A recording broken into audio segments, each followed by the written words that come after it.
Good afternoon, everyone. Ngayong hapon. We thank God for this afternoon that this is the day, a very special day. Our Savior, Jesus Christ, is alive. He did not remain in the tomb, and He is with us today and blessing our service to Him. So, for our message this evening, and we have this title, What do we gain from our risen Christ? What do we gain? Unsa atong makuha sa atong nabanhaw, sa nabanhaw nga si Jesucristo? What do we gain from our risen Christ? And there are arguments that Christ did not resurrect. Ano yung mga arguments nila? Si Jesus Christ, wala siya nabanhaw. Napabilin siya nga patay. And these are the arguments that Jesus did not die. He was just unconscious due to terrible pain that He experienced. He woke up when He was in the tomb and escaped with the help of the disciples. So, isa na sa mga arguments that Jesus Christ did not resurrect. He was just unconscious. And the disciples helped Him to escape from the tomb. Another argument is that the disciples stole Jesus' body. The stolen body. Because they couldn't face being wrong after they had given up everything in their lives to follow Him. And they just made up resurrection stories. Disciples made the stories about the resurrection of Jesus Christ, but actually, sa argument nga kini, si Jesus Christ wala gyud daw na banhaw. Many mga arguments. And another is that the women, yun daw mo itong mga babae nga nag-adto sa tomb ni Jesus Christ. The women went to the wrong tomb. That's why it was empty. Mali kuno ang tomb nga ilang giadtuan. Mao kunong walay unod. Wala dito ang lawas ni Jesus Christ. And another is that the women were so distressed and emotional that they imagined the angel. Because they were at the peak of their emotion and to the point nga nag-hallucinate na sila. Nga nakita sila ng angel because of their distress and emotions. So these are the theories. The swoon theory, the mass hallucination, nga daghan ang nakakita kay Jesus Christ, the stolen body, and no burial theories. But all of this, kinitanan, wala yo'y kamatuoran nga nag-approve as Jesus Christ patay. But Jesus Christ resurrect. He conquered death. He was even seen by His disciples and many others, even si Paul. He experienced the presence of Christ, and after that, he was saved. He encountered Jesus Christ personally. So if the resurrection of Jesus Christ was a lie, then paano nga ang apostles ni Jesus Christ magpakamatay man gyud sila? Nagpakamatay. They died as martyrs of Jesus Christ. So, kung si Jesus Christ dili man gyud tinuod nga Ginoo, anong pakamatyan man gyud nila ang gospel? Di ba? Ang mga disciples ni Jesus Christ nagpakamatay man gyud sila para sa kay Jesus Christ. So Jesus died, He was buried and rose again and ascended up to heaven. Jesus was the only one who could pay our debt. He was the only sinless human being. Because all of us, kita tanan nga tao, have sinned and fallen short of the glory of God. So there must be one man na walay sala, worthy to shed His blood. And that is only the Lord Jesus Christ. Jesus Christ, fully God and fully man, was the only worthy sacrifice of our sins. If I was in that place, sa kay Jesus Christ, sigurado, di jud ko mabanhaw after 3 days. Kung si Peter ang gilansang dito sa krus, walay kaluwasan nga mahitabo sa mga katawhan. Or maybe si Kibuloy, nga nag-claim nga siya ang appointed. What if siya ang gilansang dito sa krus? Worthy ba ang iyahang kamatayon? Worthy ba yung dugo? All of us have fallen short. Kita tanan. Jesus Christ lang yun ang takos nga magpakamatay para kanatong tanan. Jesus must be the one to suffer and die for our sins. Although He experienced death, but He conquered it. So, the death and resurrection of Jesus Christ is very important para kanatong tanan, mga Christians. Paul said in 1 Corinthians 15 that if Christ did not resurrect, our preaching will be in vain. Our faith, wala sad ginipulos. If Christ did not resurrect. Kini atong pagsimba dere, pag-anhi sa church, pagkanta sa mga alawiton, pagpangamuyo, wala kini pulos kung si Jesus Christ wala na resurrect. But because Jesus Christ conquered death, His resurrection proved that He is God. Kaya ang tao mamatay man.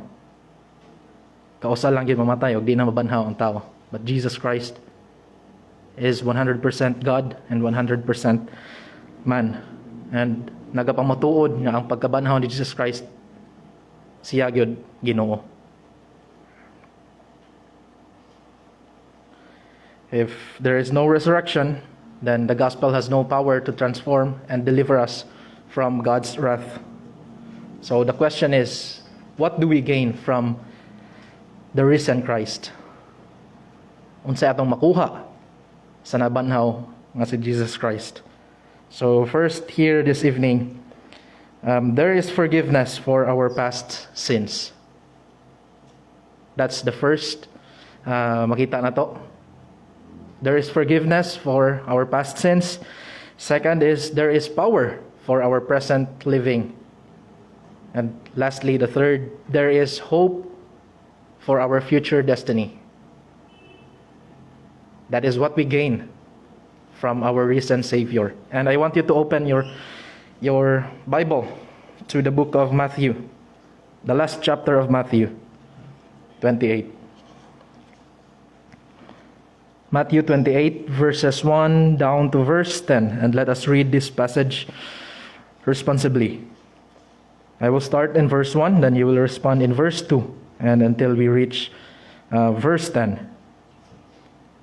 Matthew 28, verses 1 to verse 10.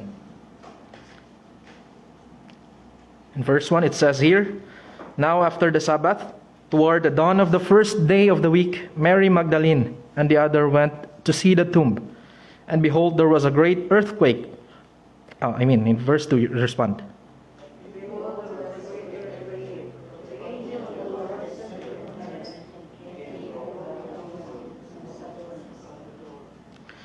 His appearance was like lightning, and his clothing white as snow.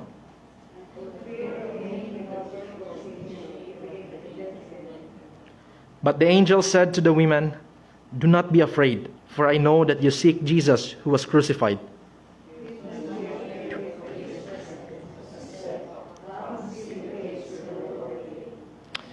Then go quickly and tell his disciples that he has risen from the dead, and behold, he is going before you to Galilee. There you will see him. See, I have told you."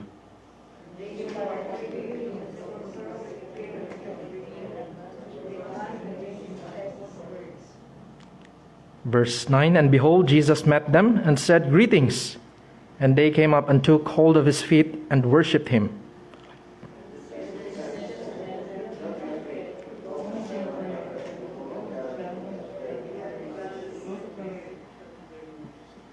May God bless the reading of His word. So what do we gain from a risen Christ?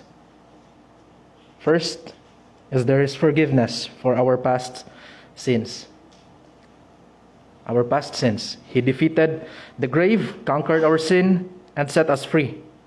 And as we think about the resurrection in relation to our sins, we must recognize that only because of the resurrection of Jesus, we can have forgiveness for our past sins. And the Bible says that He was delivered over to death for our sins and was raised to life for our justification. Nagpakamatay siya. He was delivered over to death for our sins. Nagpakamatay sa atong mga sala for our justification. Para kita ma-deliver from the penalty of sin.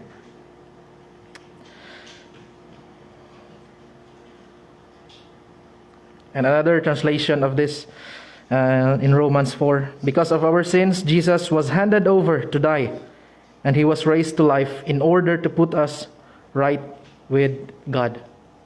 This is a clearer version. As Jesus Christ was handed over to die, Siya ang nagpakamatay. Siya ang nag-suffer, nagdala sa itong mga sala. And He was raised to life in order to put us right with God. Siya ang nangitag pamaagi para kita maging matarong sa tubangan sa Ginoo. And if we see Jesus as merely dying on the cross and being buried in the tomb, then there is no hope and forgiveness for us, Christianity. It is His resurrection that gives us the assurance that Jesus has overcome death, and He gave us a great victory. In Romans 3:10, no one is righteous, no, not one. Wala gyud. Bisan usa nga matarong, wala gyud kita tanan makasasala. Another verse in Romans 6:23, for all have sinned and come short of the glory of God. And in Romans 5:12, it says that wherefore, as by one man sin entered into the world, and death by sin, and so death passed upon all men, for that all have sinned. By one man. Pinaagi kay Adan o kay Eva. Through Adam and Eve. They brought death.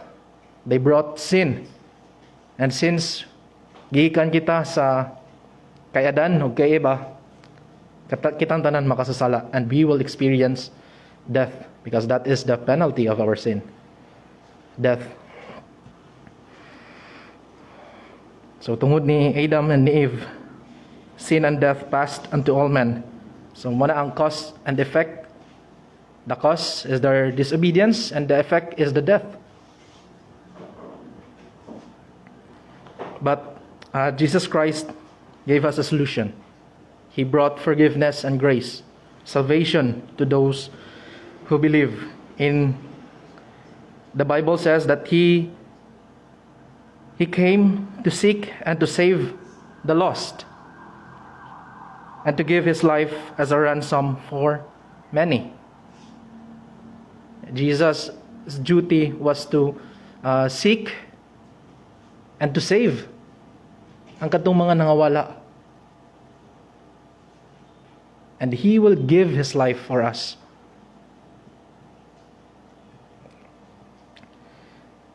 He said that He had come so that His people might have life and have it to the full. In John 11:25, Jesus said, I am the resurrection and the life. He that believeth in me, though he were dead, yet he shall live. When Jesus died on the cross of Calvary, He paid the penalty for our sin.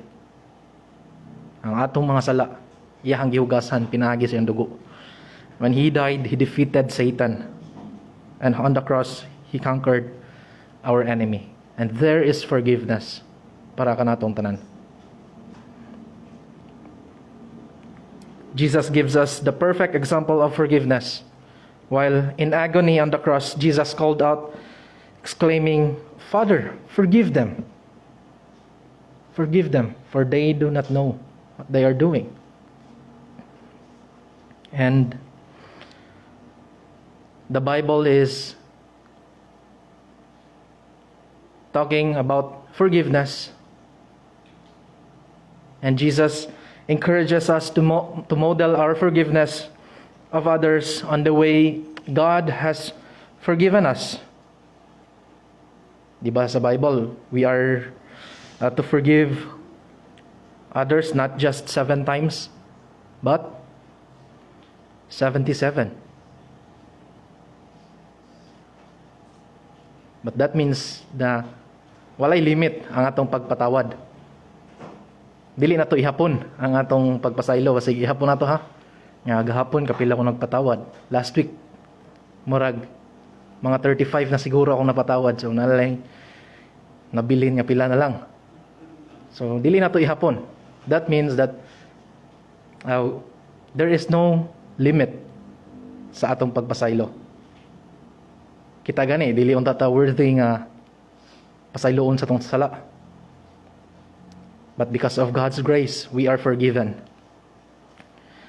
Jesus forgave our sins and remembered them not. And as we forgive others, the way God has forgiven us, we should forget the past mistakes. We don't need to restore and talk about someone's past. Di ba? Mga past mistakes nila. God has forgiven us, and He imputes Christ's righteousness to us, and we are declared righteous in His sight. There is forgiveness for our past sins. And in our relationship with others, kung naaman siya nahimo nga offensive para sa imuha or may conflict, learn to forgive them. Don't try to ukayon pa yun nimo ang mga kagahapon nga mga sala niya. God has forgiven us and He remembered them not. The sins, mga past mistakes na to. We are declared righteous sa tubangan sa Ginoo. So that is the first nga atong ma-gain sa atong nabanhaw nga Ginoo. Second is, there is power for our present living. The resurrection of Jesus not only guarantees forgiveness for past sins, it also guarantees power for present daily living. Because Jesus is a living Savior. He is a Savior who is able to empower us to live each day for Him. When God made man, He gave man authority over the earth in Genesis. But man handed the authority over to the enemy, si Satan, when we sinned. But what Jesus did was He took the authority back from our enemy. And before His ascension, Jesus said in Matthew 28, verse 18 to 20, the Great Commission, Jesus came and spoke unto them, saying, all power is given unto me in heaven and in earth. All authorities are given unto Jesus Christ in heaven and in earth. And the command is this: go and teach all nations, baptizing them in the name of the Father and of the Son and of the Holy Ghost, teaching them to observe all things whatsoever I have commanded you. And this is His promise. And lo, I am with you always, even unto the end of the earth. So, kini ang atong assurance that God will be with us. Jesus Christ will be with us. We have to, we don't need to be afraid sa pag-reach out sa uban because He will be with us. This is His promise. He will empower us sa pag-reach out sa uban. Jesus gets the authority back before He ascends to heaven, and He gives it back to His followers, mga disciples. And He empowered them to go into the world and show them the salvation of Jesus. So God's promise to His disciple is the same promise that we are holding on today. He will empower us and be with us in reaching others. We serve a risen Savior. Let's claim this assurance that our Savior is here with us today. Wala siya nagapabilin dito sa lubnganan. Wala siya nagpabilin nga patay, nabanhaw siya, and He promised that He will never forsake us. He will never leave us, nor forsake us. So there is power. There is power in our present daily living. And the Apostle Paul said to the Philippians, I can do all things through Christ who gives me strength, or who strengtheneth me. That is in Philippians 4:13. I can do all things. Pinaagi sa kusog ni Jesus Christ. Pinaagi sa kay Jesus Christ nga nagahatag og kusog kaniya. Years ago,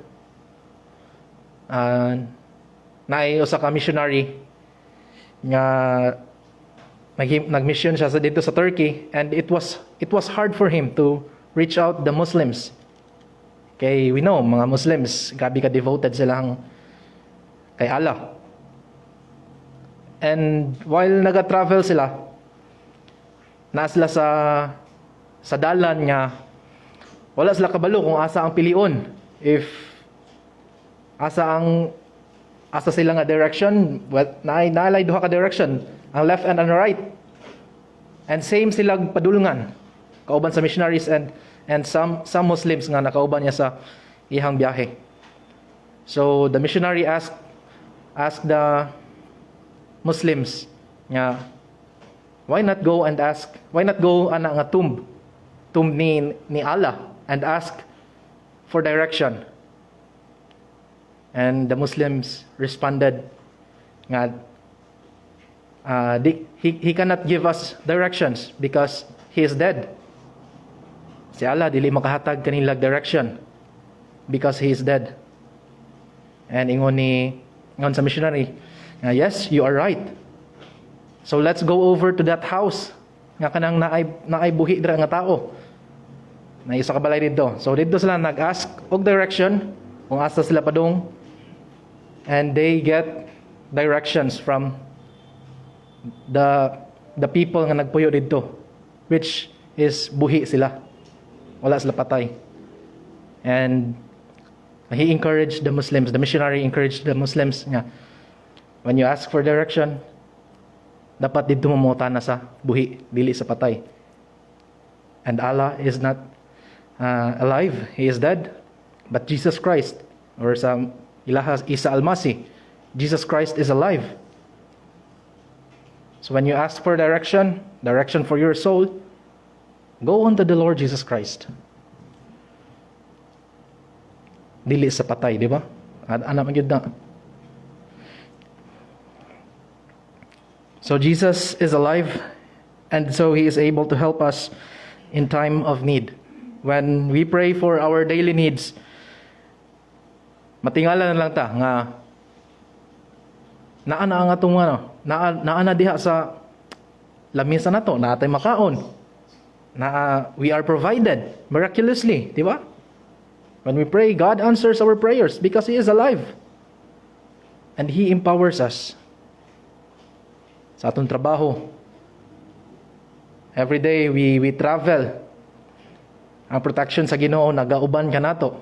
Ang kusog sa Ginoo bisag kapoy na kayo gikan sa trabaho, but you have to go to church or mga ministries nimo sa simbahan. Kailangan nimo adtuan. Sa kapoy na kayo, but because God strengthens you, God empowers you, so you are able to do your service para sa Ginoo. God strengthens us today. Kung magkasakit kita, God is able to heal us.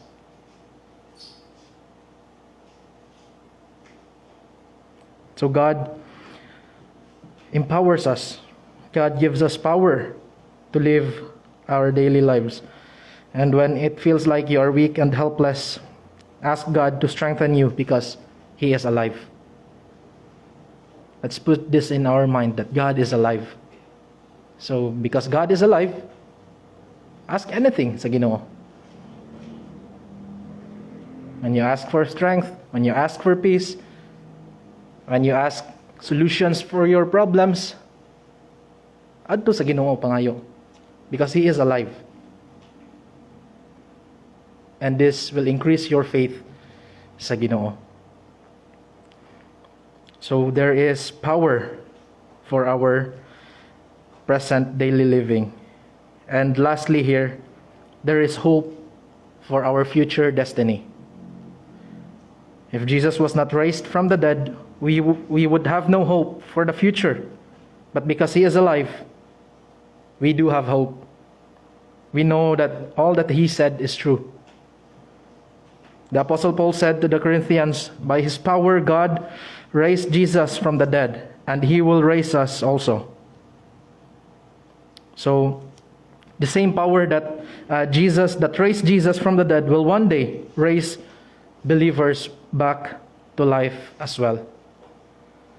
So, our hope, our future hope, our hope for our future destiny, someday we will be with the Lord. God's promise in that all those who believe in Him will have eternal life, though you will experience physical death, but your spiritual life will be with the Lord Jesus Christ. So there is eternal life in heaven. Eternal life in heaven. That's isa sa atong hope, nga atong saligan, nga gahatag atong assurance, the eternal life in heaven. I know most of us desire to live a long life. Every birthday celebration ato, we pray or we wish that person nga more birthdays to come. And also sa atong birthday, our prayers is to have more birthdays to come. Nga siguro gusto pa nimo mabuhi og 60, abot og 60, abot og 70, abot og 80, or maybe 90, 100. Baganahan ta na nga magdugay pa kita diri sa kalibutan. Most of us desire to live a long life. But bisag kung saan na to kadugay diri sa kalibutan, moabot gyud ang kamatayon. Isa pa moabot kag 100, or maybe moabot kag 200 siguro, di ba? Pero kay moabot man jud ang kamatayon, di man gyud nato na di gyud nato na ma-deny na moabot jud ang kamatayon. Si Methuselah gani, naabot siya 969, di ba? Pero niabot man jud ang kamatayon kaniya. Because death is the penalty. Mao ang bayad sa atong mga sala. For the wages of sin is death.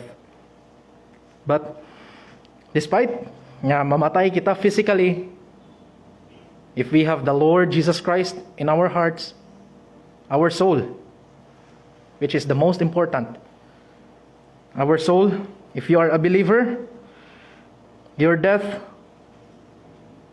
will be your birthday in heaven. If you are a believer, your death will be your birthday in heaven. Kung ang usa ka Kristohanon mamatay karong adlaw sad mao ang iyang birthday didto sa langit. So life is short, death is sure. And when a Christian dies, the person's soul is transported into heaven to be with Christ. And this is what we call victory. Because if we believe that Jesus Christ is our Savior, we will be with Him forever. On earth, friends and family will be grieving sa kamatayon sa atong loved ones, but in heaven, there will be a great joy. That is eternal life in heaven. Another hope dapat nato i-look forward, dapat nato i-saligan, is that we have eternal home in heaven. Not just eternal life, but eternal home in heaven. Jesus said to His disciples just before He was crucified in John 14, verses 1 to verse 3, Jesus said, "Let not your heart be troubled. you believe in God, believe also in me. In my Father's house are many mansions. If it were not so, I would have told you, I go to prepare a place for you. And if I go and prepare a place for you, I will come again and receive you unto myself, that where I am, there ye may be also. Jesus Christ is preparing a place only for those who trust in Him, who trust Him with real and vital faith. So, Jesus encouraged His disciples na dili ka mo magkagool, because His disciples they were worried about what will happen to Jesus Christ, what will happen to them. Nga unsa kay mahitabo sila ha? Maybe mas scatter na lang sila. Magkatag-katag lang sila, balik sila sa pagiging mangingisda, tax collector. Muna ilhang ginakagulan. But Jesus Christ encouraged them, let not your heart be troubled. Let not your heart be troubled. I am preparing a place for you. Nga kung asa ko, naapod mo dito. We don't need to worry about our tomorrow because everything is set. Di ba? Kung mag-book mong hotel, nindot kayo sa paminaw nga nag-advance mong booking. Tapos pag-abot ninyo sa adlaw nga muanha na mo ng certain nga place. Pag-abot ninyo, nindot kayong higdaanan, very comfortable. Nindot kayong tubig, nindot ang CR, naay kuryente, nindot ang dagat, nindot ilahang accommodation, di ba? Siguro mga tagag 5-star anang hotel. Okay, everything is set. Preparado na tanan. Ang occupant na lang ang kulang. The same sa atong balay sa langit. God is preparing, Christ is preparing a place for us, a mansion para kanatong tanan. So heaven is a place of many mansions, and there will be a room for every believer. Eternal home in heaven. And last here, eternal companion with God. Heaven is a place where Christ Himself shall be present, and He will not be content to dwell without His people. He said that where I am, there you shall be also. Kung asa ko, dapat naapod ka mo dito. These are very comforting words of Jesus Christ to His disciples. Jesus didn't say to His disciples na, thank you sa pagkuyog nako sa akong ministry diri sa kalibutan. So, bahala na mo sa inyo ang mga depende na ninyo kung sa inyong himuon. Jesus didn't say these words to them. But He said, I will come to you and I will be with you. Kung asa ko, gusto ko, naapod mo dito. This assures us that Jesus doesn't want to leave us. Dili niya gusto nga masaag ta, dili niya gusto nga wala tay direction. Pag human ining kinabuhi, gusto niya nga makauban kita sa langit. And this is only applicable for those who believe Jesus Christ in their hearts. But those who do not believe, those who reject Jesus Christ as their Savior, then the hell will be their place. And it is eternal. So, it is clear in the Bible that those who believe in Christ will be with Him forever. And this should comfort our hearts and not be afraid of death. Kay maabot man yung kamatayon kanatong tanan. Mabata o matigulang man, maabot yun ang kamatayon. And we should not be afraid because there is a mansion that Christ is preparing for us. Although it's normal nga mahadlok kita mamatay, kay syempre gusto pa nato ma-enjoy ang creation sa Ginoo. Gusto pa nato ma-spend ang time kauban sa tong pamilya. But we should not be afraid of it. Tanan man siguro kita dili gusto mamatay. But we should not be afraid of it. So the death and resurrection of Jesus Christ is significant. And without it, our Christian life is spiritually dead, broken, and hopeless. Without the death and resurrection of Jesus Christ, kining pagwali nato sa pulong sa Ginoo, wala gyapon kinay pulos. But Jesus Christ, the Son of God, came to make a way, and He died and rose again on the third day, and He lives today. So what do we get from a risen Christ? We have forgiveness for our past sins. There is power for our present living. And there is hope for our future destiny. And that gives our Christian life meaningful. That gives beauty to our Christian life. Different to others. Siguro sa uban, kung mamatay sila, then that is the end of your life. That is, wala na. So para sa lahat, you only live once. So, live your life to the fullest. Kaya after na, wala na jud. Muna lang belief. But for us, we have this hope that someday we will be with the Lord.